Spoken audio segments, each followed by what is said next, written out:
'Tis the season, and I don't necessarily mean the holiday season here on Mic Drop, brought to you by Believe Network, the Believe Network, and available everywhere you get your podcasts and on SiriusXM. I'm Mike Asti, and 'tis the season to discuss Hall of Fame ballots. As you may have seen all over social media, many of the Baseball Hall of Fame voters are now releasing their ballots and who they voted for. And to give them all credit, they're making them public, making them public every year. Gotta like that, which means we can discuss it here on this show. We'll also talk some Steelers here on the back half of the program, and then maybe get back into this and have more Hall of Fame talk after the results are announced at the end of January. But again, Mike Asti here, Mic Drop on Believe and SiriusXM. And I have one of those voters joining me here on the show who released his ballot just actually a few hours ago from when we're recording this. I asked him if he could be on, and then he probably thought to himself, I probably should actually release this to everybody and not just give it to Mike. I could have released it here, but you did it on your own, no problem. Will Graves of the Associated Press. We're going to get into his ballot. We've actually been doing this almost on an annual basis, and then obviously Will covering the Pittsburgh sports scene for the AP, so we'll get into some Steelers talk, probably maybe some Fenway Sports Group sale of the Penguins, maybe some of that depending on our time here. But Will, how you doing, man? How's the holiday season treating you? And how many people are in your mentions and replies and comments right now since you released your ballot? Hey, Mike, happy holidays to you and your family. Thanks for having me on. Yeah. Everything's fine. I got teenagers now. I got a 16-year-old and a 14-year-old, and it almost feels like you're not there yet. You're still in this sort of special time. Yeah. I think my kids would be fine if we just cut them a check and everybody slept in on Christmas. And I mean, like, that's sort of the way that it goes. Okay. But I think I don't know. I think I'm kind of giving them a hard time. I think the kids they're probably a little more kind-hearted than I give them credit for. But it's going well, and I'm actually sort of relieved. It's been real busy lately, and I'm looking forward to sort of a quiet stretch next week to enjoy at least a couple of days with my family. But yeah, as far as Hall of Fame goes, we get the ballots mailed to us the week after Thanksgiving. They're due December 31st. I kind of knew this. This is my fifth year voting. The first 4 years, it kind of took me until the last couple of days to kind of get to the end of the road. But like, I had studied up this time, and I kind of knew there was no Ichiro on this ballot. There was no CC Sabathia on this ballot. Yeah. There really wasn't anybody that deserved, in my opinion, serious first year consideration. And I kind of knew who I was, I had two holdovers last year for my ballot that didn't get in. Last year I voted for five guys. I voted for Ichiro, Sabathia, Billy Wagner, Andrew Jones, and Carlos Beltran. And this year only Jones and Beltran made my ballot. And to be honest with you, the response has been like, I don't think people have not, there hasn't been much vitriol yet. And I don't think there will be, because I don't think out of this group, right, I don't think people are going to have an issue with like the two best players in that group being voted into the Hall of Fame. Right. So the pushback, the minimal pushback I've gotten so far is just, why do I not include more players? But look, my threshold's really high, and there's a lot of, and as I noted in my explainer on my professional Facebook page, that like there's a lot of easing of standards in society in a lot of places, and I'm sort of fine not doing that with my Hall of Fame ballot. Yeah, it's the Hall of Fame. It's not the Hall of everyone. It's not the Hall of very good. It's not even, well, it's the Hall of Fame, but it's not even just the Hall of recognition. So, you could argue whether Hall of Fame kind of is that. But no, I like it being exclusive for sure. Again, Will Graves here, Mic Drop with Believe in SiriusXM.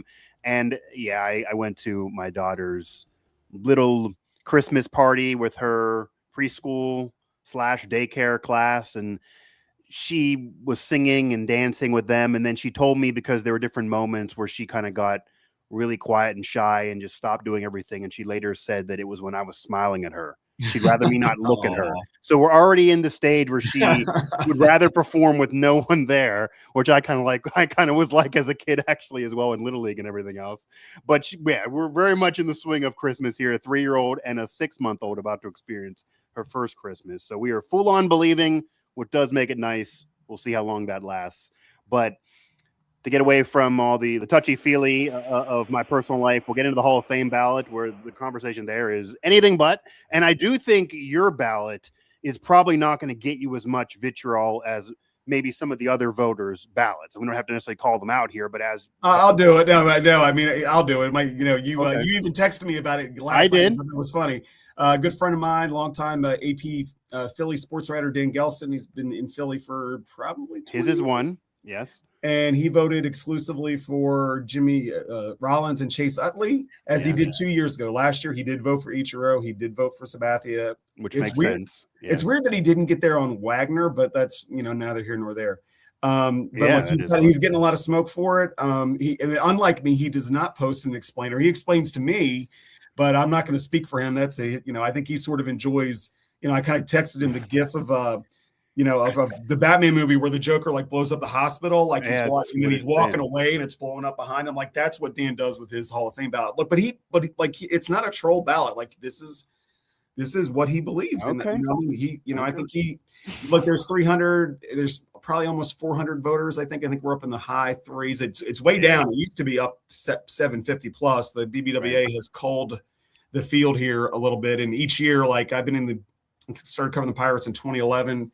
I got my writer's card the next year. And I think I'm number 239, which is in the lower half of the field, I think. So I mean, there were years where people that had retired or no longer write beats were actually still voting, and that seemed a little bit ridiculous. So they did whittle that down. I appreciate the passion people have for this, and I try to I treat the process respectfully.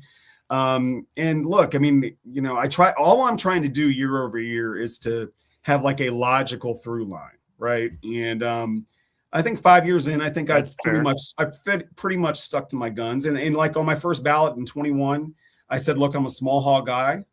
And I think I'm still there. The idea of, we have some people that vote for really learned, really great people, baseball people I respect, who have 8-10 guys on their ballots every year.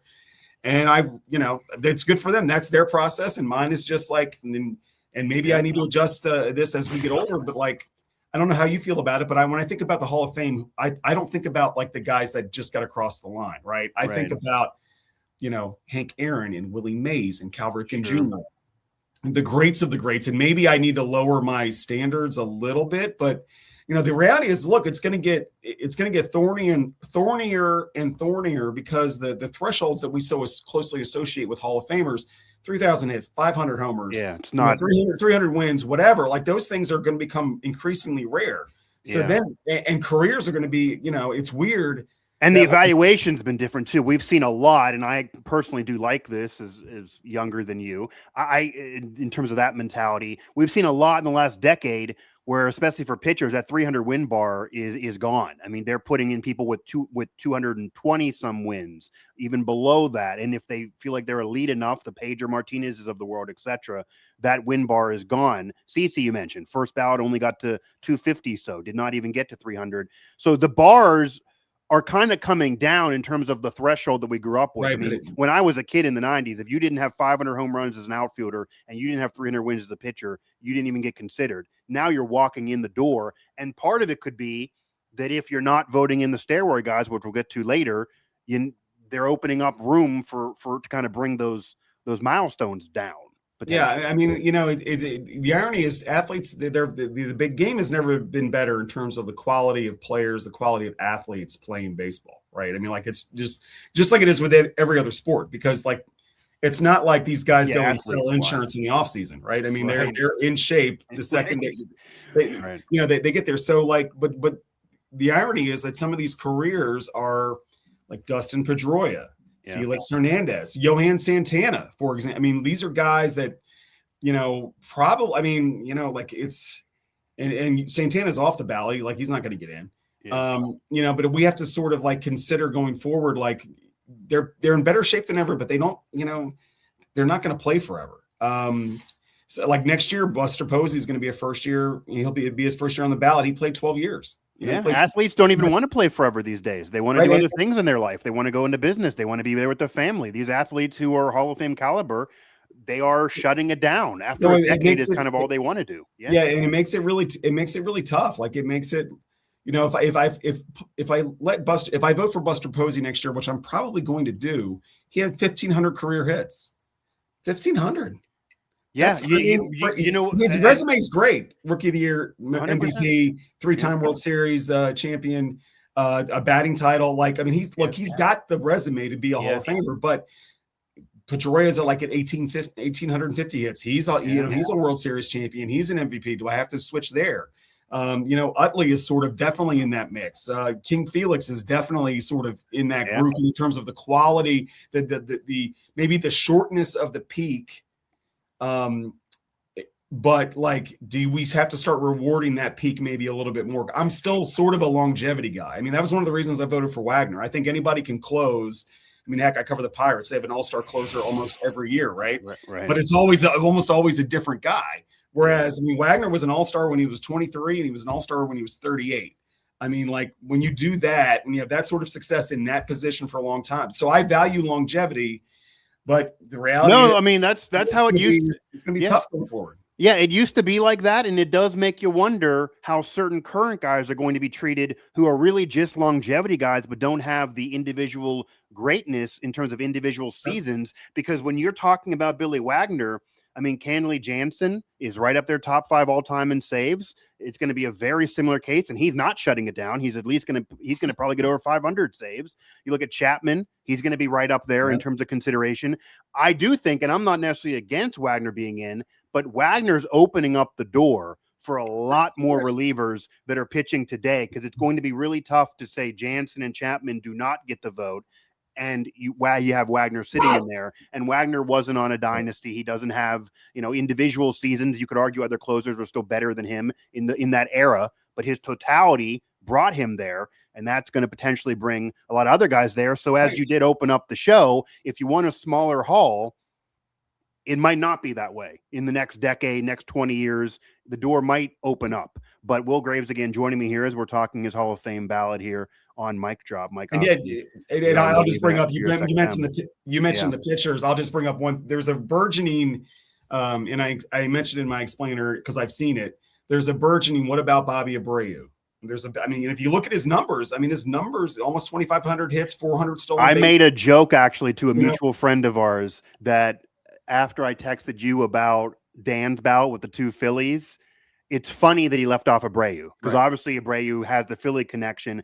I think he's a borderline guy, but it's just that's just interesting to me. But that's a guy that played at a high level for a long time. But sort of one of the reasonings, I say is I try to adjust my philosophy. It's do I have to go from thinking about these players as the greatest of all time to just the greatest of their time? And if I use that metric for Abreu, 2 all-star appearances, which seems really low for a guy with those numbers. And I went and looked at the years he didn't make it when he batted over 300, and he was getting pushed out by guys like Jeff Jenkins and Rondell White for all-star games. That means even his peers, and I understand there are other things there. Maybe those guys were Preston Wilson made it one year. The Rockies were terrible this year, but they needed to have a guy in the game, right? So I understand that part of it, but he wasn't. He couldn't crack, he never finished in the top 10 in MVP voting.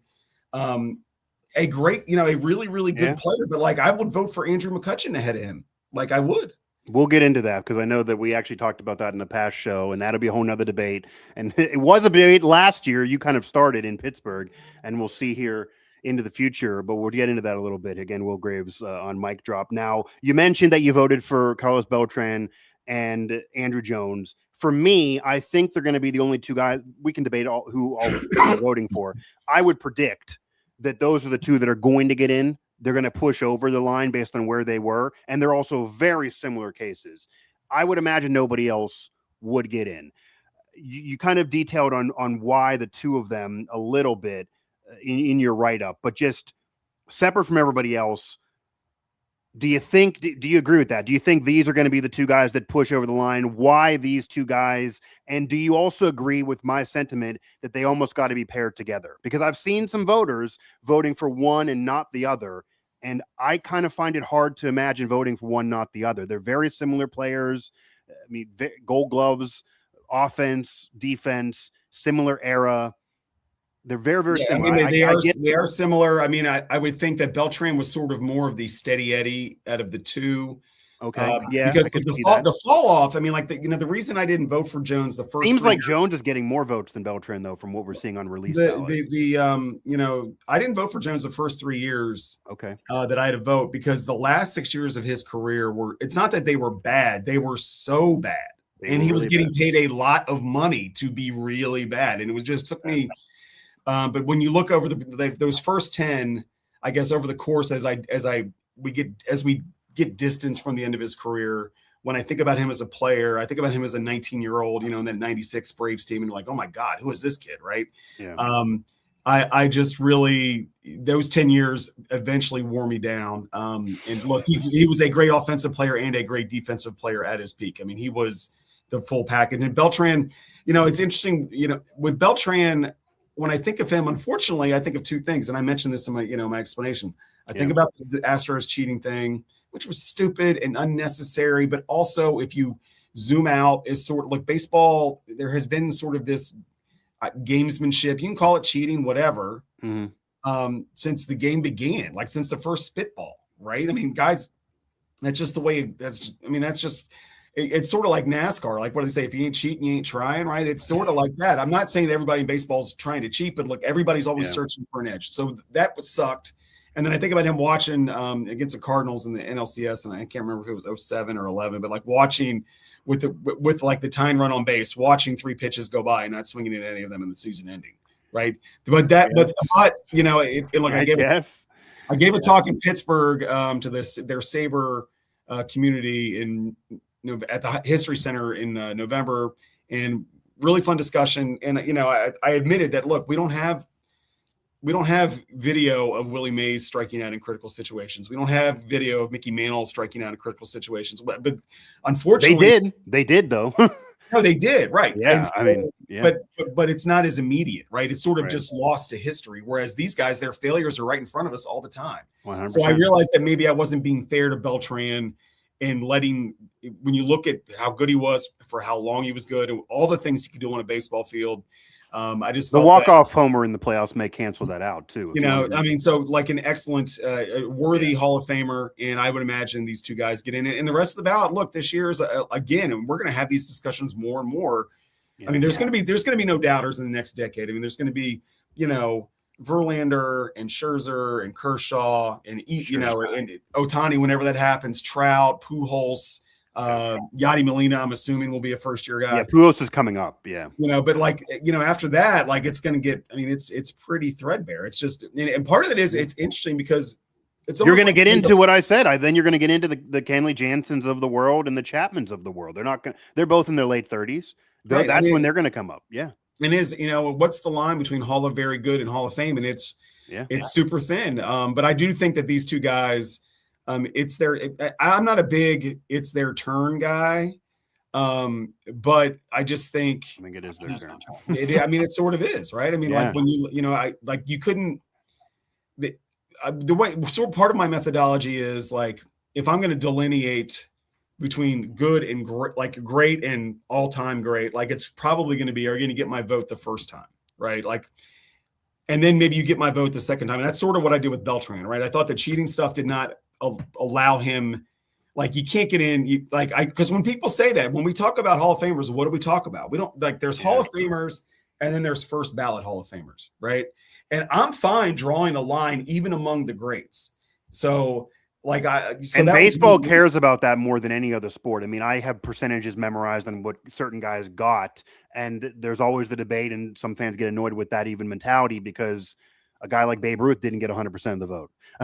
A guy like Willie Mays didn't get 100% of the vote. Hank Aaron didn't get 100% of the vote. We didn't actually start giving 100% of the vote until very recently, and with Mariano Rivera. Right. So there are people that think that's crazy, that they're just everyone. Somebody didn't vote for Ichiro last year, and then that coward didn't even make their vote public. And that to me, that undermines the process. All the vitriol me and my colleagues might get. Someone didn't vote for Ichiro. There were 3 people that didn't vote for Ken Griffey Jr., and I believe 2 of the 3 made their vote public, and 1 did not. And it's again, what are we doing here? Especially when there's no real scandal or no character issue. What are we doing here? And the explanation that I have heard one of the guys who didn't vote for Griffey did give is because he's somebody that wants to vote 10 people on his ballot. he said, I forget who it was, or I would call it out here, that he knew Griffey would get in no matter what. He didn't think Griffey needed his vote, so he gave it to other people. I mean, that mentality is a little rough because we care so much about percentages, but he got in anyway. And there's also the counter of, once you're in the Hall of Fame, does your percentage matter? I mean, for baseball, it does seem to matter more than the other sports. And off of your point earlier, for baseball, the vitriol seems to be the loudest, even by non-baseball people. Right. I mean, I think the loudest. Well, I think part of it is because of, I mean, in basketball, like, it seems like everybody gets in. That's right? a watered down Hall of Fame. Tracy McGrady got in the Hall of Fame. I mean, he's a great player, but what did he ever do to make his team great? Right. Well, they really extend it beyond the NBA. Right. Correct. Like Carmelo Anthony. In football, they don't release the NBA. You know, football, it's in a room, or maybe they do it over Zoom now. I can't remember. But like the results are, you know, not made official. You know, like that kind of. So there isn't that sort of, like they cut the finalists from, like, you know, 100 and some to 15. That's different too. They really whittle it down. Yeah. Right. So, but we're public. Like, we're out here. I mean, at least we're owning it. Right. Yeah. So, I said that. Yeah. No, I do respect anyone putting it out there for sure, because with football, we really don't know, even though they continuously whittle things down. There've been controversial selections. You and I have debated this before. A lot of voters made Terrell Owens wait, but Randy Moss walked right in. I think that's a bit controversial. If you're going to go character issues, why is one waiting 3 years? One is walking in. There's been decisions that are controversial in other sports, but baseball seems to be the one, probably because of the steroid issue, probably also because it's a numbers obsessed game, and probably also because in this modern era, certainly of my lifetime, many of the best in terms of their numbers are not going to ever get in because their steroid cloud or different things are tainted around them. Where in the other sports, the career leader for touchdown passes, touchdown receptions, total yards, they're in. There's no controversy, even if they're not the best of people. And that's not the case for baseball. So it adds this vitriol because, let's be honest, the casual fan that is not a voter, not obsessing over this for hours like you, or not even digging in as much as I am, they see people that are not in and just freak out because they grew up loving certain players, and it gets more into the nitty gritty. Again, we'll bring Mike Asti here on Mic Drop. I appreciate it. And I'll just outline my for the listeners here my methodology when it comes to the PED guys. I voted. Yeah, I was going to ask. My first year was 20. Well, my first year to vote was 21. So the 22 ballot, I believe, yeah, and the 2022 class. I voted for Bonds and Clemens. Why did I vote for Bonds and Clemens and Sheffield for that matter? Because they never tested positive when there was an official drug testing enforcement policy in place. Okay. So 2004 on, by the way. I understand it was the last handful of years of their career, but look, they were still pretty effective players. Yeah. And like when I gave the talk at the History Center in November, a guy and I got into a pretty respectful, but spirited debate about this. And he's like, it's like standing over a guy with a gun in his hand and like the gun is smoking and the guy's dead on the floor. And you're saying he's not guilty of murder. And I said, that's because murder wasn't illegal at the time, right? Like, that's why he's not guilty. And that's sort of the way baseball approached that, right?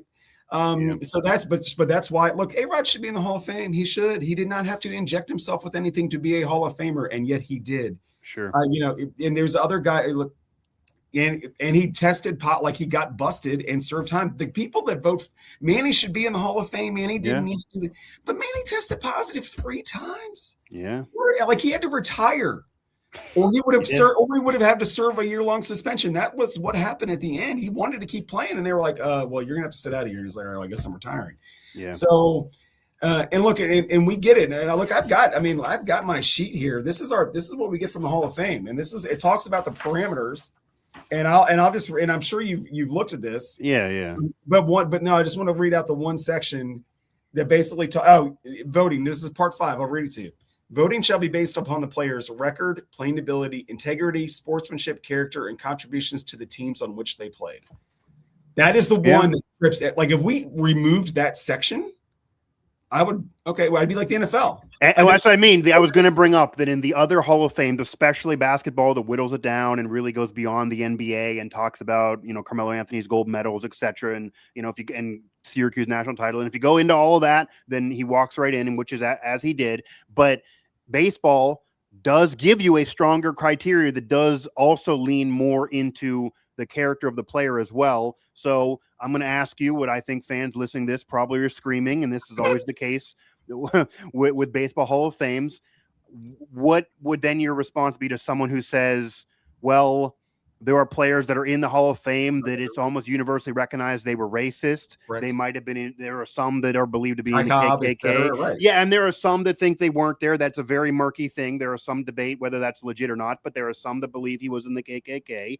You can even go to the Pete Rose thing with Cap Anson, literally admitted betting, and that was way back. We're going to the 1800s now. So some of these infractions being held against guys today, there are people in the Hall of Fame that it's factually known they did it.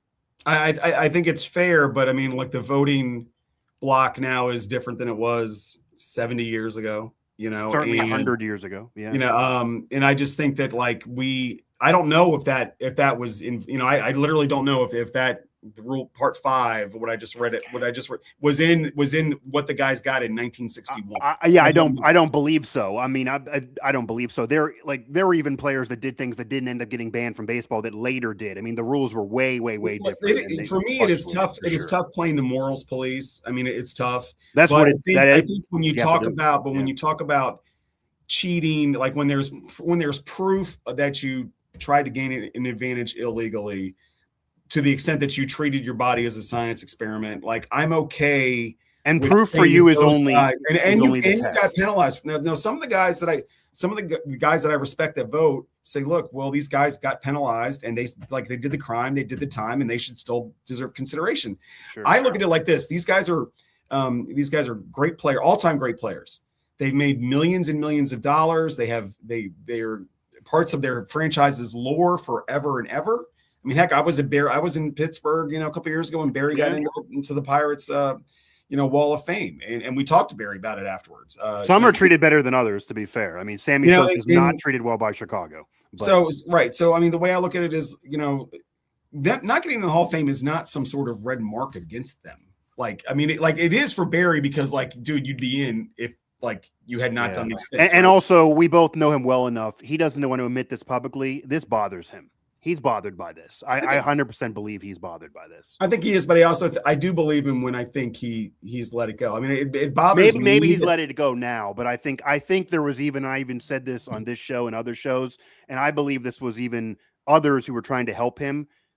There's been an ingratiating, initiative almost around Barry Bonds. You now see him on the Fox show. The people position him sitting next to Ken Griffey Jr. all the time, who's universally positive and popular. They have him laughing with Jeter. They've been putting Bonds, Major League Baseball, whether it be the national networks or even MLB Network, much more in Front Street than he was when he first retired.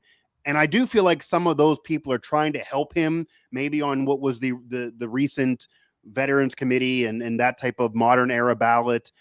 That he didn't get many votes there, though. But there is a softening of him in recent years, which the Pirates took advantage of and put him in. They didn't do it right away. They put him in just a couple years ago. The man hasn't played since 2007. It's not like the Pirates waited a year later. I think if there was no steroids and he didn't leave, he's in right away. So there's been a softening of him, but that softening has been to the public, not to anyone in those rooms. I mean, he did not do well. Him and Clemens did not do well. I haven't talked to, I know Jason Stark, for example, I believe was on that committee, and there were some baseball, some Hall of Famers that were on the committee. I mean, that's a tough one for me to swallow because let's remember Bud Selig, who was the commissioner. Yeah, he's in, and a lot of people made a lot of money. Yeah, in the late 90s and the early 2000s watching Barry Bonds hit baseballs and Roger Clemens throw baseballs, right? So that 100%. Is so even I understand the damage that they did to the sport because of what they did off the field. But man, it strikes me as a little bit disingenuous, but I don't know the parameters of that discussion, so I don't want to go too far in my criticism. Yeah, that's different than the ballot and what you're voting on, but I just wanted to bring that up because, and I'm sure you also know this, they got such a low number of votes on that. They're not even going to be on. They have one more try. They have, to my knowledge, they have one more try, and then they have to get 5 votes on the next one, and then they're done for life. And I would imagine that they're regardless, I'd imagine they're not ever going to get in now. I mean, if that committee, if they didn't even get half of the room in there, they're done. I mean, honestly. I mean, look, I've been to the Hall of Fame. I don't know if you had a chance to go. Oh no, I've been there before. Yeah. So I mean, look, there's Bonds is recognized in the Hall of Fame. Yeah, there are people don't get that. Clemens is being recognized. It's literally about getting into that one room, and like it's unfortunate. The thing that's unfortunate about it is because they are two guys that without doing this stuff were going to get in anyway, right? Yeah, you could argue it's their own fault in a way. I mean, you could argue it's their own fault in a way because. Again, I was a Bonds fan growing up. Nobody would deny, even the biggest Bonds hater around, he would have been a Hall of Famer regardless of any of this stuff. But at the same time, if you want to preserve the history of the game in a way, I don't believe he'd have the all-time home run record or the single-season home run record without steroid use. So if his punishment of trying to beef up records, and there are many respected journalists that have sourced 18 times over that they believe from conversations even at the time that Bonds was a little PO'd by what was going on and who was getting all the love, and that he was like, watch what I'll do when McGwire does this and I'm a better player. But you could argue, as much as I would like him to be in, you could argue, okay, Barry, you proved your point. You proved your point. You're way better than those guys. And if you touch steroids, you could do more. And if you were just going to be 600 plus homers, but you take steroids, now you have the records. You proved your point in those conversations with your colleagues. You proved your point, but your punishment is you can't get in Cooperstown now. I mean, that you didn't have to do it. You wanted to win an argument. So you won an argument and now you don't get in the room. Right. I mean, that could be a pushback on that as well. And I don't want to spend all day on the steroid issue. So I do want to ask you one more point on it. And I know Bonds has also spoken out against this. Where would you stand on really softening the steroid bar? However, and this is keeping accurate to what the Hall of Fame does, putting it on your plaque. And I don't mean lying on the plaque. I'm saying for Bonds, you would place widely believed to have used steroids or whatever. You could even not, because he didn't test positive of a test, but you could put implicated in the Mitchell report, which is a journalistic, it's not a random person. That is a respected journalist that wrote that document. So you could put 7-time MVP. Here's the numbers, a single season all-time record, select percentage. Here's what it is. And the bottom of the plaque, implicated in the Mitchell report by the journalist, and allow people to just read that and tell people who that journalist is, etc. Bonds is vehemently against that. Where would you be? Would you?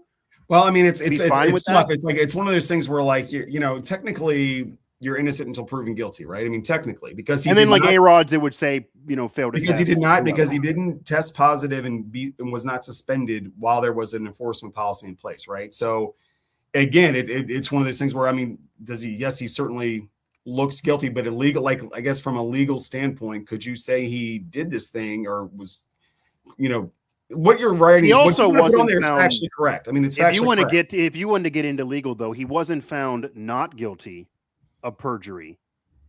Wasn't it that he was? It just kind of like it was dismissed. It wasn't not guilty of because if he was being tried for perjury in which he said he never knowingly took steroids. So if you're not found not guilty for that, what are we then to believe? That somebody in there believes you did perjure yourself, which means that you did knowingly take it then, because that was what was discussed. I mean, sort of our discussion we're having sort of proves the point on maybe why it's okay that these guys are not in, because like we're not talking about baseball, right? Like, I think that's why the voters don't want them in. I think honestly, Will, and this maybe shouldn't be the reason as well. And I do think part of this is why maybe even T.O. had to wait several years, even though he eventually went in and then he did his own thing and refused to go to Canton. I don't think many of the voters want Bonds to stand up on stage and have a speech and to basically deny ever doing anything wrong, which is what he continues to do. I just don't think, I mean, I guess that's another question. The difference of Bonds and A-Rod, including even recently, I mean, he's going on even, he probably would come on this show. Like, he's very willing to go on anyone's podcast, whether you're Buster Olney or whether you're me, and he will go on there for 20 minutes, talk all day, and admit steroid use. He's even done calculations. He believes he's hit 7 more home runs individual seasons from 01 after the Mariners on. And he's even willing to take those home runs off. Like, he's really admitting steroid use. There's a documentary recently that I actually still need to watch. But Barry Bonds has dug in. I think we both know, regardless of opinion on voting, that he did something, and it's almost making a mockery of that by he continuously denies that he did anything wrong at all. Does that change anything for you that maybe you feel better about A-Rod, that he is very willing to ask for contrition and say, I did this, I'm sorry, here's what my real career is. I respect. I think the United States is all about second chances, right? I mean, that's right. You got to apologize first, though. But look, A-Rod, look, he's a billionaire. He's, he's like all of this, like his life has turned out fine, just like Barry's life has turned out fine, right? They don't they don't get this one thing, and again, I voted for Barry. I voted for Barry because, as I pointed out, he did not. He didn't test positive during the when there was an official, whereas A-Rod did, right? It is a little insane. I think we need to get this out there for anyone who's not as much of an historian. It was illegal in the country before Major League Baseball. So what Bonds is accused of in the Mitchell report, as long as they could, they looked. But what I'm saying is that what Bonds is accused of in the Mitchell report, if he would have retired in, say, the year 2000, before the 2004 testing came into Major League Baseball, retired, and they had the Mitchell report come out, he could have still been indicted because he's a citizen of the country. He, according to the Mitchell report, he broke laws. It's just he didn't break Major League Baseball law.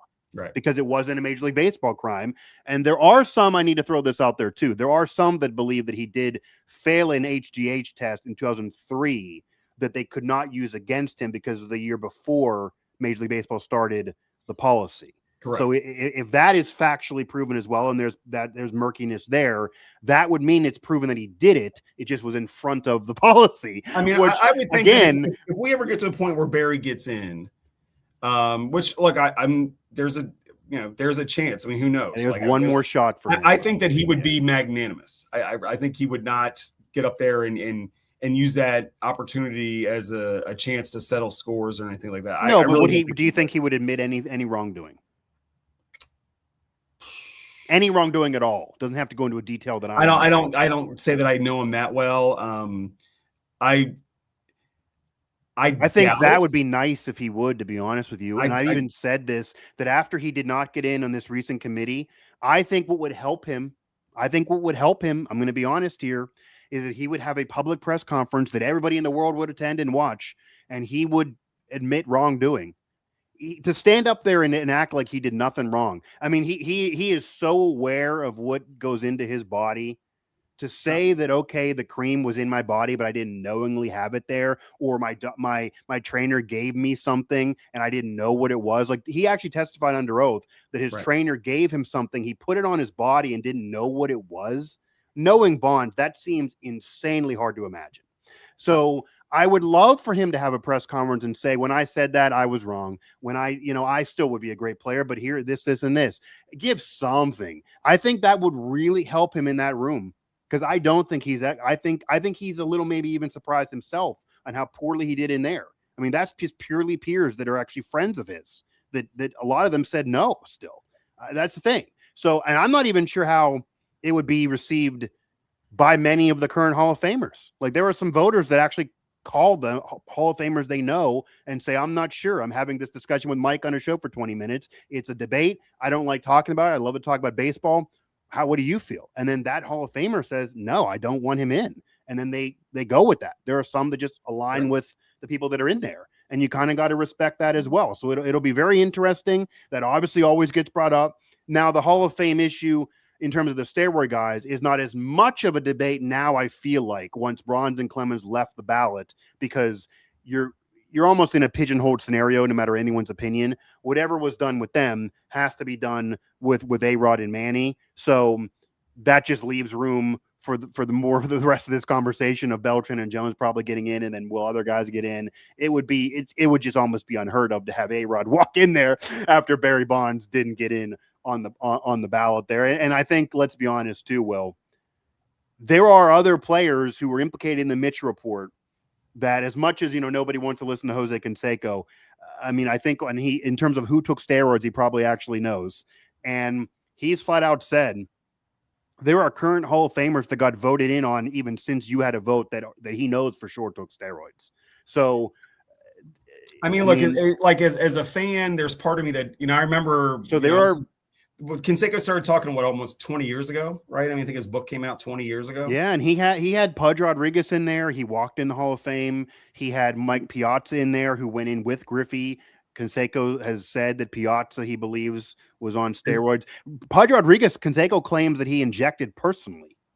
I mean, you read his book. As a fan, I remember at that time as a fan, I almost felt like I almost don't care. Like I just want to go watch baseball and be amazed by what these players can do and not think about imagine a world whatever it took for them to get there. Like, I mean, I sort of suspended disbelief. Now, as a journalist with a vote, I have a different responsibility. But look, it is a, like I'll be, once A-Rod gets off, I mean, I think he's still got 3 more years. I think after this one, he'll probably be around 50% would be my guess. He's been in the 40s to 50. In the 40s, right? It's similar to what Bonds did, if you remember. They were like 30s, 40s. 60, I think they jumped up a little bit. Yeah, what's interesting is too that like we talked about how the voting block has changed. It's gotten younger. Right. Some of the great sites, the great Ryan Thibodeau, who is sort of has a business that tracks the votes. I mean, like that's what they do. There's been a lot of first-time voters and that are filling out 10 ballot guys, and I think that maybe there's a chance that some of the younger voters don't care as much about this stuff as maybe old unks like me. And that's they've worked again. Like to be able to vote for the Hall of Fame, it's not like I had to wait 10 years. You get in the Baseball Writers Association, then you have to cover Major League Baseball for 10 years before you get a vote. So they're not just giving it to guy on the street with a blog. Like they're not doing it, right? So like everybody, so that's why I have respect for everybody that votes. And it's harder to get a Baseball Hall of Fame vote than the other sports Hall of Fame votes and MVPs and all. Like I have a lot of votes as well. I don't have a Baseball Hall of Fame vote. This is the highest bar of really any journalist covering any sport. Really, it's much easier to get the other votes. And so because of that, so we'll see. I mean, I think I think that it helps that everything is sort of cut and dry. But there is a segment that doesn't care. Like there's people in the AP that I am friends with that I respect that have votes that vote for Manny and A-Rod. And I do think that I don't. See, again, I would be fine with putting it on their plaque. I would be fine with either the mentality, and some don't do. So I don't like the mentality of put Bonds and Clemens in, but nobody else suspected of steroids. I would rather it all or nothing. If you're going to, obviously Bonds was better than, Sammy Sosa if you're ranking an all-time career. But if you're going to put Bonds in, then Sosa has 360 home run seasons. Bonds had 1. I mean, 360 home run seasons is utter madness. Well, let's remember there's somebody else in this mix too that was a better player than Sosa and was closer to Bonds than we might want to think, and that was Rafael Palmeiro. Oh yeah, Palmeiro, 500 homers, 3,000 hits, and 500 homers, 100%, very, very consistent. He's not in, so that's my point. If you're going to put in the elite of the elite, the 2 top guys of Bonds and Clemens, then all the suspected steroid guys that have hit benchmarks that you would imagine would get in normally without the cloud, without Canseco's book, for example, then they also should be in, or at least to go on their plaque. Or we keep them all out. I think the issue that we get into is we probably have let a few slip through the cracks. We probably have. That's what's been implicated by many people who kind of are in the know. So because of that, it does make it murky. But Bonds and Clemens are done being voted on. You can't vote on them any longer if you're Will Graves. It's up to another committee. And it's a committee that everyone always said was going to be friendlier to Bonds and Clemens, and they simply were not. So I would love to know what that discussion entailed, because the prediction by many people, not that they were going to get in, but there would be more of a vote total. Not the case. And also will be very interesting, and this will be my last point on Bonds. If I was someone in his camp and he wanted to ingratiate himself to the committee for the next goal of this years from now, he has a former teammate that he had a rocky relationship going in. What I would do if I was in his camp, I would suggest trying to attend, not to speak, sit there and be a guest of your former teammate that you went to the World Series with, and don't talk. And maybe that helps you. If him and Ken aren't friends, but I'm just saying that the Giants would let him go. I think Kent would even be fine with it at this point, based on what he said, that they're not, he doesn't care what Bond does. Sit in the front row and keep your mouth shut and let it be Kent's day. And then maybe that'll help you with those people. but I don't know if Bonds would do that. If I had to bet, he's not going to go. But I'm just saying that there are little things I think he could do to help himself that I don't think he's interested in doing and helping himself. It almost feels like that committee's decision to elect Kent was almost like giving Barry the finger one. It almost maybe was. I mean, I could argue that I think Kent probably should have got more votes through the actual voters than he did. I mean, if you just look position breakdown, I mean, you could argue he's the best homer and hitting second baseman of all time. When you're the best at your position at something, I think you can argue getting in. So I don't hate him being in, but I could hear him being a borderline guy. But maybe it was a middle finger to Bonds. Maybe that was their point. So I know one last thing I'll say before we move on is like, because I bring this up and it just occurred regularly, but it just occurred to me now that I hadn't mentioned it yet. Yeah. I mean, look what happened with Dave Parker in the middle of his career. Yeah. Pirates, right? Yeah, he's in now, but yeah. Everybody, I mean, like Dave Parker should have been in my opinion. If I had to vote when he was eligible, I would have voted for this. Is why these committees exist. Why he was not. I understand why he was not. Yeah. And with Bear, I mean, with what they were doing was really illegal. I mean, there's there's legality, and then there's like, oh my God, we're in federal court, right? And I'm not singling, Cobra out. I mean, he was part of a large contingent of players. That wasn't, it was a different era. Yep. But we're 40 years later, and he finally, 40 years removed from that, and he finally has his day. There's a chance, That's why the committee exists. I think, I wouldn't even say whatever happens with this committee the next time he's up for it. There's going to be another committee after that. Okay. And so there's a chance, there's a non-zero chance that Barry gets in eventually. That's the way I feel about it. Yeah. I mean, I guess it's better something than nothing. And that's the point of these committees, to be honest with you, that if everything's just going to be so debated and so contentious and you and your colleagues are yelling in rooms, the point of these committees is to potentially fix some injustices, to right some wrongs, or to, as you're saying with Cobra, allow a period of atonement. Okay, we couldn't do it then, but now it's been almost a half century. Like, let's have another conversation. And it's not a yelling match. It's 14 people in a room. Let's have a civil conversation. Right. That maybe is a situation that maybe could benefit Bonds, but it didn't this time. And we are far from we're in younger voters. We've ingratiated him to national media, and didn't work. I'm hard pressed to believe it's going to change in just a few years when it gets up for him again, but it's a better than zero chance, I guess. But yeah, and I do want to touch on one that you mentioned here before we get to talk some Steelers, maybe before we end the show.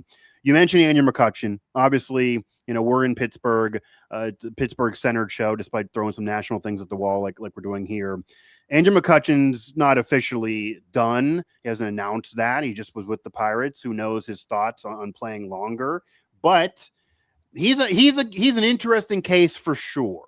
I've always said, and I even wrote about this, that you can't put him in without Andrew Jones and Carlos Beltran in, because their careers are similar, and those two guys have just a little bit more in terms of awards. They did it longer. I just feel like they did more in their career, even though McCutchen did have the MVP year. So, but now that they're probably getting in and they're done, I guess make your case if you have one for McCutchen. I know that you kind of are one that pioneered. I mean, I think when you look at his numbers, he's at 332 homers, I believe. I think his hit totals in the 2250 range. His career batting average is a dip down. I believe it's around 270 now, so it's not quite. But look, he was a 5-time All-Star, 3-time MVP finalist, won the MVP. And look, we had, knowing him personally the way that I do, knowing what he meant to the Pirates, especially in that era, the early 2010s. I was growing up with it. Yep. And the fact that he, that he came back, that he never moved. I just think that what he's like, when you talk about, when we talk about the parameters, it says contributions to the teams on which they played. And I think if you expand that beyond the team and into the city of Pittsburgh, you'd be hard pressed to find a player in the last 20 years that has done as much and meant as much to their team, to their franchise, as Andrew McCutchen has meant to the Pirates. So, I've long said that I would never, vote for a guy just because I covered him. Yeah. But and we have some voters who said they did that. But Kutch is, I know him as a person, and like we're talking about, well, there's racists and these guys and that guys, and there's jerks in the Hall of Fame. Well, if there's room for those guys, there might be room for Kutch, but I do worry that his peak was not, I mean, from like 10 or 11 through 16, 17, he was as good as a player as there was in baseball. And then, then he became sort of just like almost like a mercenary, right? Like just a have bat, will travel. I'll hit 240 with 20 homers and 58 RBIs and be a great clubhouse guy. And maybe, and Abreu has better numbers. I mean, that's the thing. Like that's the thing. Yeah. When I will say the one thing that did surprise me when I was looking up Abreu's numbers was the 400 steals. Right. Like I think Abreu is very underrated historically. I don't necessarily have a problem with him not being in, but I think he's very underrated historically. And another one I want to throw out there that I think is a fair comp to McCutchen in terms of even meaning to a city. Granted, he does not have an MVP, and he's getting very little love. So Beltran and Jones, I think, got to be in first. They were just better at a similar position and did more overall. But Torrey Hunter, I knew. Look, when I Torrey Hunter has 10 Gold Gloves. He was the McCutchen of Minnesota. Then he tailed off just like McCutchen as a mercenary. He is getting very little love, and I think he's very underrated. When I worked, when I worked in Florida, in newspapers in Florida, and the Twins would have spring training, and still doing Fort Myers, and I would go and do some work there, during spring training, and he was always great, and very, very Kutch-like in terms of his personality, very similar in the way that people sort of gravitate towards him. Yeah. Kutch again. Was he ever the best or one of for a stretch? Or was he one of the three best players in the game? He was not, and McCutchen was. And he was the best defensive center fielder for a period, I would say, but he was never the best individual player. And McCutchen was, of course, winning an MVP. That would be I guess that is an advantage for McCutchen. But if you're going to go into a character issue, he was a finalist in 12 and a finalist in 14. So McCutchen was. Right. It wasn't like an out of the blue development. Sure. He had this one great year and then it kind of fell back. I mean, he built to be a really, really great player. And, if he can find a job this year, whether it's in Pittsburgh or elsewhere, if he can get to 350, which would be tough because he hit 13, last year, I think. So it might be tough. I think, and I maybe different ballpark. I mean, in a different ballpark, maybe he can. I don't know, but I would hope that he, there's some, the fan base seems to be divided about whether they want him back or not for one more run. I would say if I'm the Pirates, if I can't find three better hitters to fill in his DH than Andrew McCutchen, then I if you can, I guess that's fair. I think people would rather they would find better because you have Paul Skeens. I agree. Like I'm not disagreeing with that point, but like if the reality is we get to February 10th and they've just acquired Brandon Lowe, but he's going to give them he's got a chance to have a pretty good year, but you still need some bats. They got the password, but I mean that guy didn't do that much in Boston after he got promoted last year. He's still probably if you put up a lineup today for the Pirates today, Andrew McCutchen is probably still one of the 9 best hitters in that group. Yeah, and I would love to see him. If they can't find better and they're just not going to win, then go ahead and let him add some numbers. I wouldn't mind that, even though that was what they tried to do last year, and then they didn't play him a lot, and fans got upset about that. But we'll see how he's handled. I would think that whether it's the Pirates or elsewhere, he's going to need to do more. And I do think it's a pretty fair barometer, even though, yes, he has an MVP, even if he has a higher ceiling because of the MVP with voters, to look at the vote total of Torrey Hunter. It's just not there.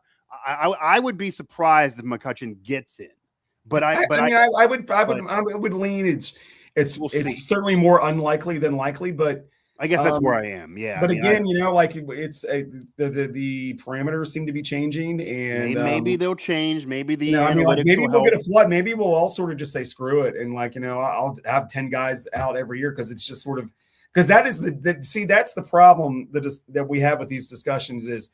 Well, if you let in this guy, you got to let in that guy, right? Like that. So that's why, I'll be honest. That's one of the reasons I kept it to Jones and Beltran because who else on that list this year is better than those two guys? And the answer is there are not two better players. The only two better by PEDs. Right. I was going to say the only two better players are A-Rod and Manny Ramirez, but they're tainted by PEDs. So if you eliminate them, then Beltran, if I had a ballot, I think I probably would do the same as you, honestly. I think it would have been Beltran and Jones and leave the rest. Mostly are wholly very good players. I mean, Utley is a debate we won't get into here. Felix Hernandez is even a debate for some. I don't think he gets the bar, but he did win a Cy Young Award over CC, and he had a way less win total, so the win total has not been an issue in that individual award, but then it comes to be for your career, that seems hypocritical. I'll be honest with you, like I would bet you when we're having this discussion, Cole Hanimal seems like he's getting more love than I would give him. I mean, I would imagine if we're having this discussion next year, I'll be telling you why I voted for Felix. I wouldn't hate Felix. I think Felix is a barometer of the youth movement. He was the beginning of kind of the analytic age, right? And him, and this is not a small thing. Him winning a Cy Young Award with Seattle with 13 wins over a New York Yankees 20-game winner was a gigantic deal. That would never have happened in the previous era. That was a different mentality. And what did that lead to? What did that lead to? Jacob deGrom and Paul Skeens. And Paul Skeens winning one despite not being on a good team and barely having double digits in a win total. So Felix Hernandez honestly is the pioneer of that, and they do owe him a little bit of love for him winning it, allowed them to win it.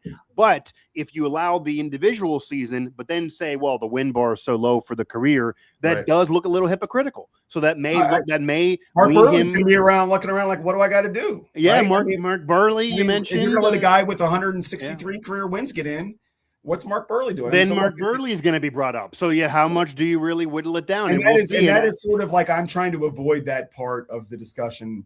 That's one of the reasons my standards remain as high as they do. Will Graves with the Associated Press, Mike Asti here on Mic Drop with Believe in Sirius XM. The last point here I do want to say, and then we'll talk some Steelers, and we could talk about this for hours here on the Baseball Hall of Fame. And we actually agree on our ballot, even though I don't agree with many of your colleague voters. But nonetheless, it's a highly contentious topic here. So Torrey Hunter, a wins above replacement. This is BWAR for Baseball Reference of 50.6. By the way, McCutchen's at 49. Right. So sabermetric wise, he's below. The same player, right? And to throw out the comparison here for the guys that I think are getting in now as we're in front of the announcement, but it's likely they're getting in.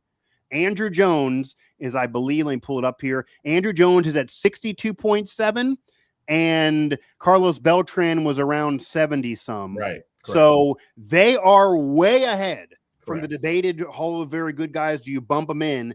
And I do feel like Torrey Hunter's never going to get in on these votes. He's too far away in the percentages. Correct. I do think that's going to hurt McCutchen because, and even younger voters, maybe even Pittsburgh fans who now have votes, for example, if they sit there and look at the analytics, they might have a hard time putting him in and not having Hunter there. And maybe that's an annoying thing that goes on for you, the people, how can I put in this guy and not the other guy? But that's a real thing that exists. So that is an issue, and we could even go further in, and there's personal issues there. But if you look at the percentages of Jim Edmonds, he got 2.5% of the vote, and I understand his personal issues.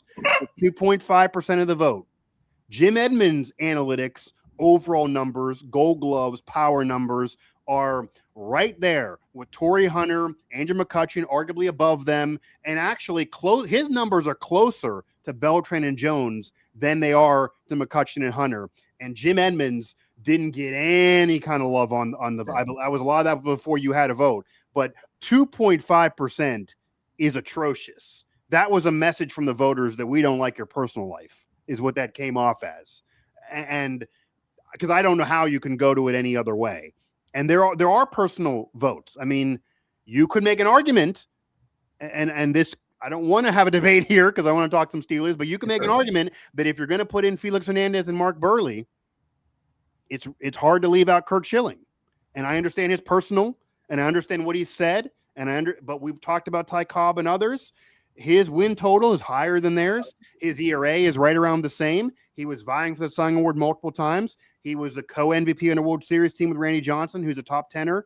He was a seminal, major player on a curse-breaking world championship team. He was on another world championship team. Without him, those championships are probably not won. if you're doing the analytics and get those other guys in, if you do wins above replacement, Kurt Schilling's is over 70. Those guys are lower. It would then be your whole right. I mean, but I can only vote for the guys on my ballot, right? No, I know, I understand. I'm just saying that we've set a precedent to this point, right?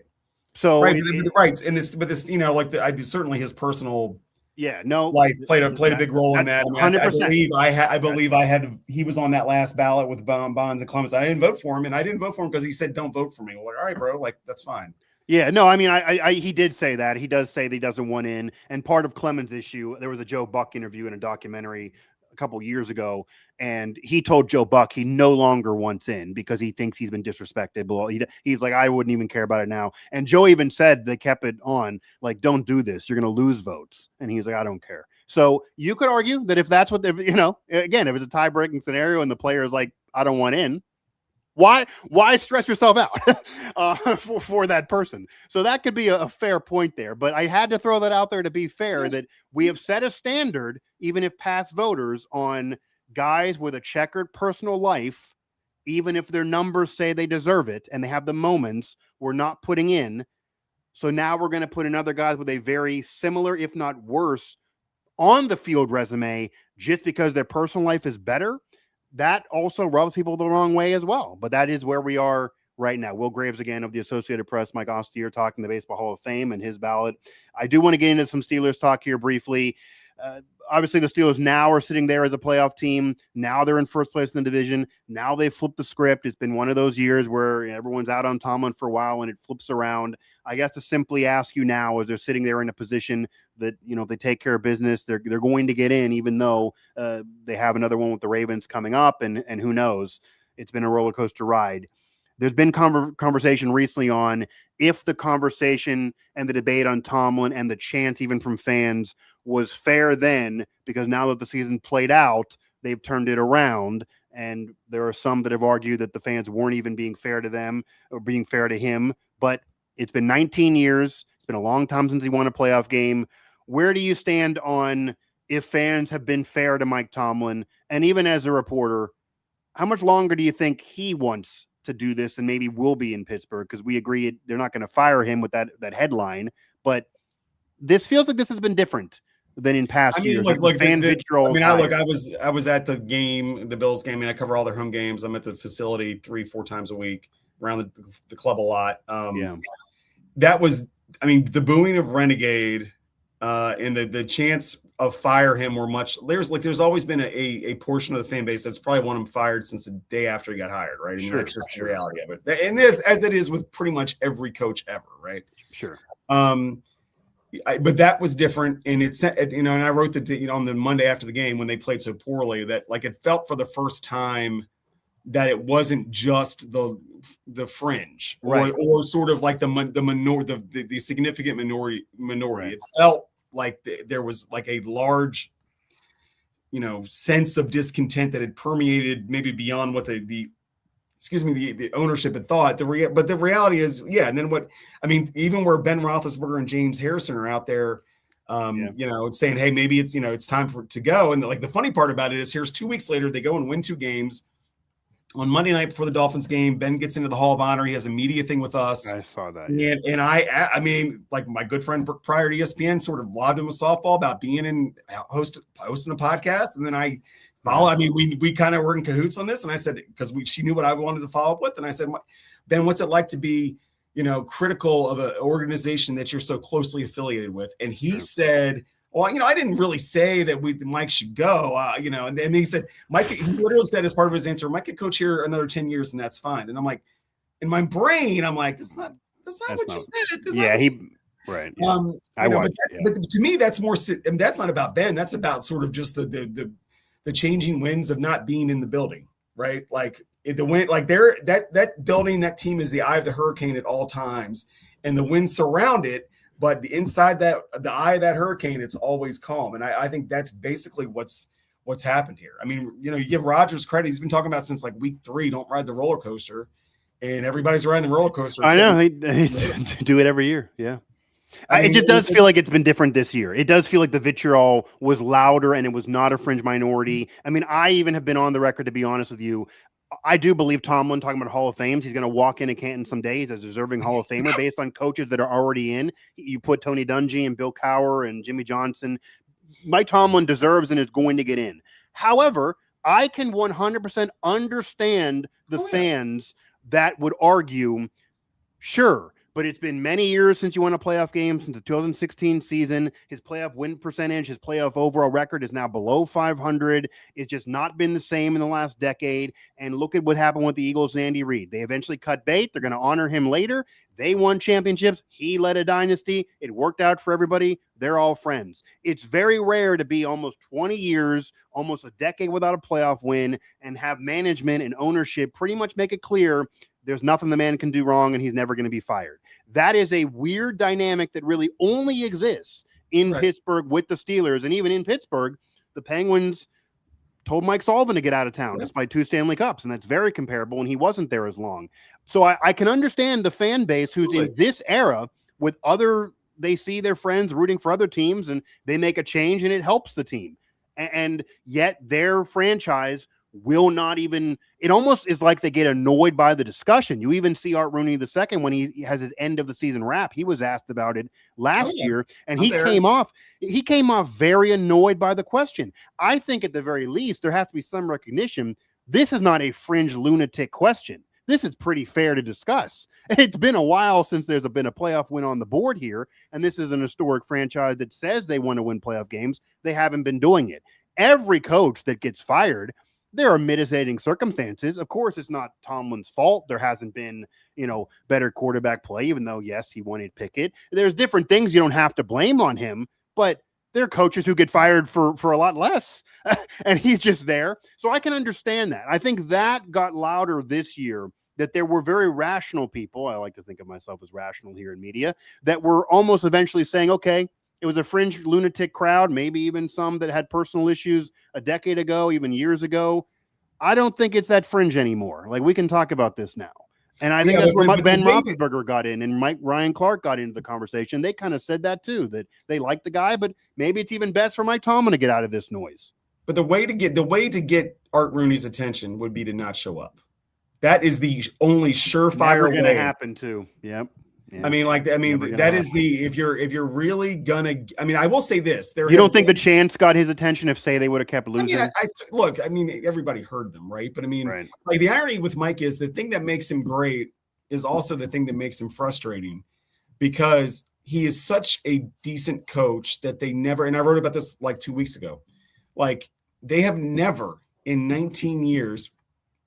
The playoff losses in the last 8 years, maybe being a somewhat of an outliers of this. But during the regular season, they never let go of the rope. They never just say, sure. They don't. Think about this. The team plays hard for him, or else they would. Our good buddy, Chris Adamski, brings this stat up all the time. It's one of his favorites. It's one of my favorites. The Chiefs, over the next 3 weeks, will play 3 times as many meaningless football games as Mike Tomlin has coached in 19 years. And that's insane, because obviously Tomlin hasn't been to a Super Bowl in a very long time, but still, that's an incredible thing to say. That also makes it, that's part of the frustrating part too, right? Like, can consistently get them to level X, but he has been unable to get them beyond that for 10 years now, more than 10 years. I would point out that, but man, if you look at the cast of quarterbacks since 2019. It's been rough. Yeah. And Ben was diminished in his last couple of years. Wasn't the player he wasn't his, which is understandable. My God, the guy had his arm rebuilt at 38 years old. And yet they've been consistent. But who are the teams they are losing to, or who are the teams that are getting to the Super Bowl? They are guys. They're teams with guys. What happened in the Bills game? The Bills game, your 42-year-old quarterback looked every bit his age. And Josh Allen was like, I am in my prime of my Hall of Fame career, and this is what it takes to win in the NFL these days. 100%. No, you're right, and that is a major defense of Mike Tomlin. The only counter is, and he even admitted this at the time, and people can debate on how much he's involved in decision-making. He wanted Kenny Pickett. So if you want the quarterback, you're part of the. Then you're part of the. So like, it's been an organizational failure to find the next guy. It has been 100%, but it's also part of Mike Tomlin. Like Mike Tomlin is not. Sure. I think there's too many people that try to defend him and act like he's just a victim of circumstance. And I wouldn't say that, but like if you're going to ding him for the things he can't do, then you have to give him credit for the things he does do, right? I mean, that's he is. That's true, and I think Mike Tomlin's career can kind of be best summarized. And my colleague Alan Saunders wrote about this a year ago. That Tomlin, and this is probably why fans are so polarized with him. He's had more years than any other coach in which he overachieved, but also has as many years where he underachieved. Right. If you look at when you look at those mid 2010 teams, the Killer B teams, like those teams, one of those groups should have gotten to the Super Bowl. One of them.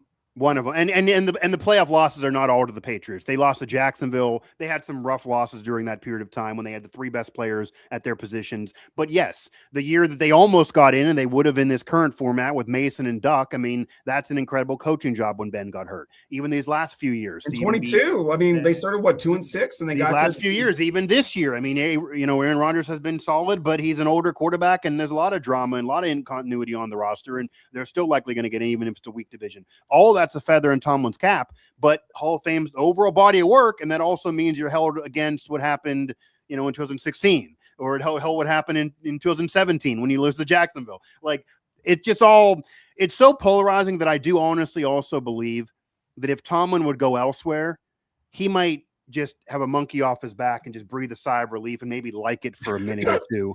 And then maybe it would work out for him and maybe as well for the Steelers. But it doesn't feel like that if they win a division, that's even going to be a talking point in the offseason at all. I mean, they're not a franchise making a change unless he wants to make that one thing about Mike, I'll say the one thing about Tomlin I'll say is, look, he keeps his cards really close to the vest.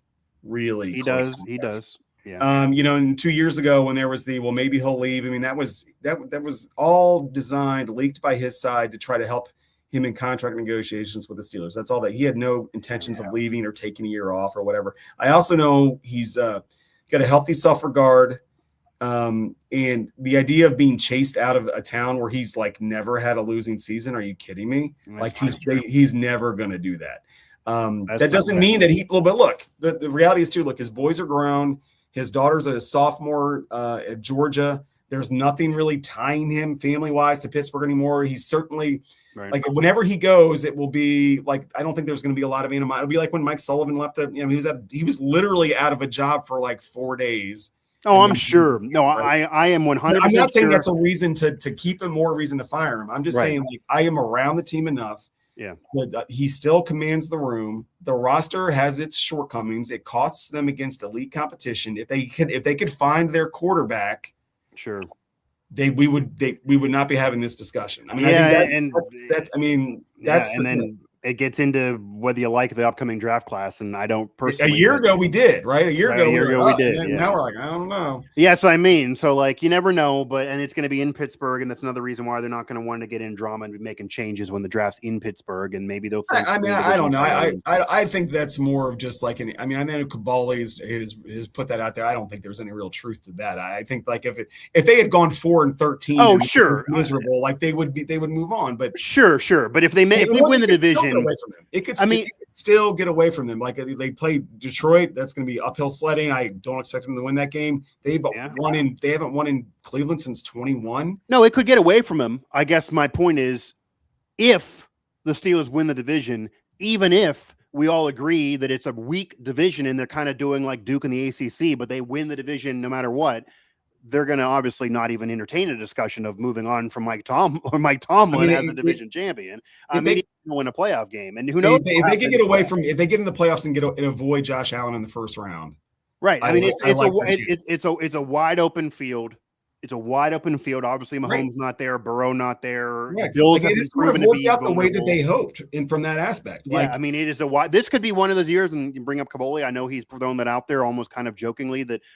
When the heat gets the loudest, and even if it's the most legit, watch Mike Tomlin finally win a playoff game this year. Like it could happen, and it wouldn't be shocking if you look at who they maybe would play and you look at what's in front of them. Will Graves here of the Associated Press on Mic Drop. Last question.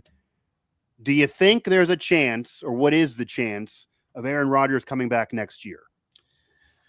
I get asked this a lot.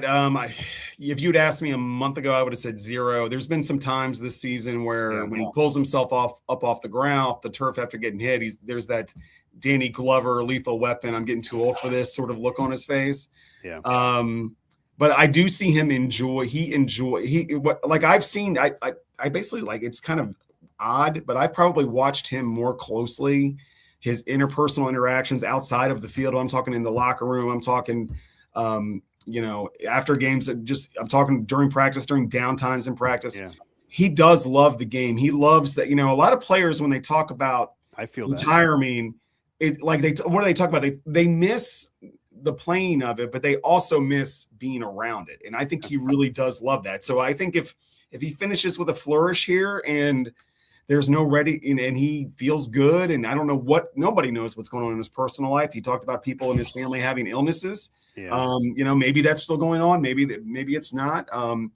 He's kept he's made it very clear, like whenever we've tried to ask him anything even talking about like team meetings sort of behind closed doors, he's like, there's a wall. That's how he's always been, though. Even with Green Bay, he never wanted to talk personal life. And, so I think I would say there's like a 2% chance that he comes back. I mean, there's a chance. And it could also depend on what the draft looks like and how the Steelers finish. Yeah, and all of that. I mean, I don't think I think Mason's ready to be there if they need him. I think, Will Howard is intriguing, but he's not a guy that's going to get you in the – he's not going to be a Ben Roethlisberger, a revelation in his first year as a starter. That's not you would not imagine, no. So, I mean, it was a fine draft pick. But I would imagine, look, where Mike T will stick around, and it's just hard to imagine him being chased out of town. I'll put it to you that way. Yeah, and I mean, he's never going to get officially fired to where the headline's going to read the Steelers fire him. If ever they do part ways, they'll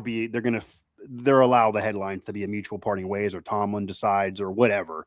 And you have to respect it in a way. I mean, there are a lot of franchises in sports that they treat legendary figures of their franchise pretty poorly. So, I mean, you have to actually like a franchise that does care about those things and care about the optics. But it is amazing where we are right now, recording this on December 19th. If I would have had you on 2 weeks ago, the conversation then would have been, well, it doesn't look like they're going to get in. And now his friends in national media, Ryan Clark, who they're personally friends, was speaking out on ESPN that he should be, go elsewhere. Like, that was the conversation then. And now it's all pivoted back. For lack of a better word, that Tomlin's going to, keep on. So it's amazing what changes in a couple weeks. And it's not like they had nice wins. And obviously the Ravens win is really nice, but Miami's not that great. Like, they beat a team that's not going to make the playoffs. And yet now we're, powering. Well, I mean, I would say they probably played their best 25 minutes of football in a couple of years. No, they did. No, that's fair. And part of the reason why we're talking about Rodgers, and I'm asking about Rodgers, it always felt like this would be his swan song, especially if he played well and write the story that he didn't get to write with New York. But he's having fun. He's liking it. They're now kind of winning. They're going to maybe be in the playoffs, and he's playing far better than he had a roller coaster ride, but now he's picked it up again. So if this keeps on. He said something after I know you're younger than me, Mike, but he said something after the Ravens game that resonated with me when he said, look, I'm 42, or I think it was, I can't remember if that was before or after his birthday, but he said, some days I wake up and I feel great and ready to go, and some days I don't. And look, I'm 51 and I feel that every day. Like, some days I am ready to jump out of bed and go do everything I could do when I was 26. And some days I'm like, you know what? I'm going to eat some Hershey Kisses and hang out and just lay on the couch and watch, old episodes of whatever. Right. So who knows? I mean, is he willing to risk that roller coaster again next year with his body? I don't know, but I do know he's having fun. I do know that. And I also think that if he feels wanted, like if the Steelers go to him and say, we obviously drafted a guy, we don't think we can win right away with any of these other guys. We don't want to, take a year off because we're the Steelers. We want to contend again. Can you, one more year? Like, you played well, that might help persuade him. Like, if he feels really wanted by a franchise that he respects, that is going to be in the thick of things, and Tomlin's still back. Obviously, if they went 4-13 and Tomlin was fired, that probably would take him out of the conversation. But if it looks like Tomlin's coming back, it looks like they're at least going to be the same 9-10 win story.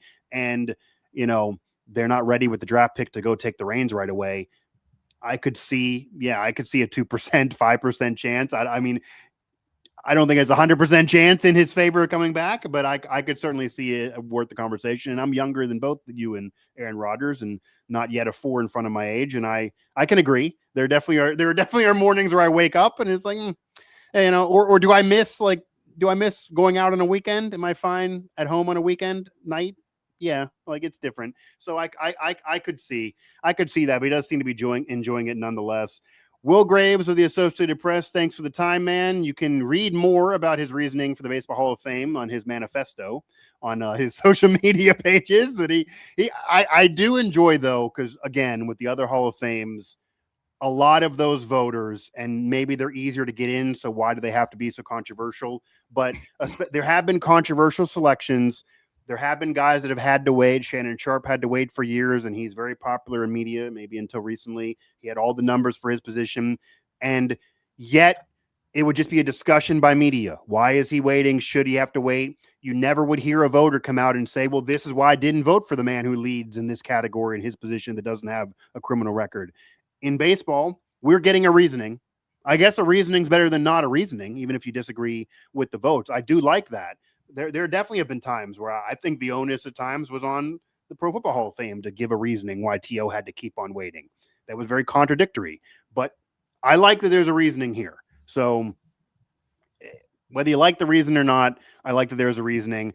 Appreciate the time, Will. Happy holidays to you. I'm sure we'll be talking pretty soon. And again, maybe we'll have you back to discuss the results. Sure. I guess last, do you agree the prediction? Do you think it's just Beltran? I think it's tracking, and Jones, and that's for those two and nobody else. I mean, and I'm not sure. I think there will be some guys that will be in the 50s, though. I think Felix Hernandez was going to see a surge in support, I would imagine, for sure. And then, I have not. It's still pretty early. I think the great folks, Ryan Thibodeau and his crew, Adam Dorr, that track it as people like me release their votes. We're still only like 30, 35 into a group out of 350, 380, whatever it's going to be. So, but I would imagine that, the biggest gains, Felix Hernandez seems to be getting a fair amount of support. So I imagine maybe next year he'll be a little bit closer to election. Yeah. And generally speaking, for anybody who wants to kind of now get obsessed and track those things, because I usually do, that maybe doesn't do it on a regular basis, as kind of Will's alluding to, and this is really true with the steroid guys, but it's even true with everybody. People always look at those projections. This is what happened with even Bonds and Clemens their last year. There were people writing stories of, they're going to get in. Look at the projections. Whatever the projection is, you got to take probably 15% off. Because you got to. I mean, like the motivated voters are going to be the ones that vote first, right? I mean, right. But I mean, you can't live off with they're doing great work. But the caveat is whatever the final number is, for everyone, it'll be lower than the projection. Right. Like Griffey was projected to be 100%, and he ended up with with 3 people that didn't vote. And 2 of them we don't know. When you get into controversial situations, certainly on borderline guys, you're going to, unfortunately, those are the voters that don't release their ballot. So we're not going to really know. And it's just going to be down. It's going to be less. Everybody exclusively will be less. You're probably going to, I haven't looked at it yet. I bet you the week before the announcement, you're going to see Beltran and Andrew Jones with projected percentages of over 80%. And I bet they both get in, but I could see one of them at least being below 80, even over the 75 bar. Probably. So it's going to be at least 5 to 10% lower than whatever it's projected to be released. But percentages do matter. I mean, you mentioned with Felix, if he gets over 50%, I think he's very much on the board for the next couple years. If he doesn't get over 50, I think there's a message that maybe he's not as much on the board. That there are kind of benchmarks to what these guys will do and where they'll end up. And this will be a never-ending debate here. But at least Will gives us the annual essay to give us his reasoning. And I'm sorry you're not getting the vitriol. I know your friends are, and Dan, to his credit, he wanted the smoke. He asked for and he's really doing the gift too, because there are many people that are talking back and forth. Like I actually got a message from the Burley voter who said it was a local vote, trying to explain himself to another media member. Dan is basically like, here it is, talking to no one. Yep. So like, I know what he's reasoning. I'm not going to talk more. He won't reply to anybody. We got national media members that maybe he's doing it privately, but he is he is not going further. So it's almost funny in a way. I think that's intentional. He wants to watch the world burn. He's a big WWE guy, so this is a heel turn of all heel turns, and he's sort of leaning into it. It's sort of like the Undertaker. He doesn't talk. So that's just how it is. Yeah, well, maybe eventually a decade from now he'll start talking, because Undertaker's now talking, has a podcast. Maybe he'll here's what I wanted to say, and I didn't give it to you. Will Graves of the Associated Press. Appreciate it, man. All right, take care, bud. That was Will Graves of the Associated Press. We do it every year, talking his Hall of Fame ballot, and Will did what I think is going to happen. Andrew Jones, Carlos Beltran, that's it. We can debate the steroid guys all day, but if you leave them aside, it's probably just those two. There are others that are borderline guys that can be debated, and I don't love Dan's, his colleague with the Associated Press in Philadelphia, others that just want to vote local guys or kind of let the world burn in front of them or do it a heel turn, but, maybe it can be funny because that's clearly what's going on with some of these votes. And I think we're now in a scenario where Tomlin's coming back, maybe Rodgers coming back, maybe it's on the board, even if it's still a very, very low percentage. And maybe for his legacy, why not mess it up if you can go out on a high note? And maybe this is even freaking the year that Tomlin wins a playoff game. Hasn't happened since 2016, but the AFC is wide open this year, to say the very, very least. That'll do it for this edition of Mic Drop, made possible by the Believe Network, available everywhere you get your podcasts, and of course on Sirius XM.